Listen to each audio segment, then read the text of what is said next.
এ আম্মু আম্মু তোমার হাতে কি এটা? এটা আম। এ আম তোমার হাতে, তুমি এই সময় আম পাইলা কিভাবে? এখন তো আম পাওয়ার কথা না, তুমি আম কোথায় পালা? আম তো গাছে আছে, গা- নিয়ে এসেছি। ও গাছে ছিল, তুমি নিয়ে আইছো, ছিঁড়ে নিয়ে আইছো আমরা? হায় হায়, আমাদের গাছ থেকে? হ্যাঁ। হায় হায়, এই অসময় তুমি আম ছিঁড়ে নিয়ে আইছো, এই কালে তো আম হয় না। তা আমাদের কাছে এই আম কয়েকটা ছিল, তুমি আম ছিঁড়ে নিয়ে এসে ছিঁড়ছো, তুমি খাবে এটা? হ্যাঁ, কাঁচা আম খাবে না পাকা? কাঁচা আম। কাঁচা আম, তা কাঁচা আম পাকলে তুমি খেতে পারতে না? না। আচ্ছা হোক, তুমি যখন ছিঁড়ছো এই অসময় শীতকালে তুমি আম খাবে, আম ভর্তা খাবে, ঠিক আছে তুমি আম খেও।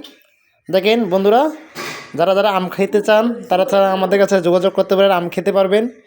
এইসব আম আছে 12 মাসি আম, মানে সবসময় আম পাবেন আমাদের কাছে।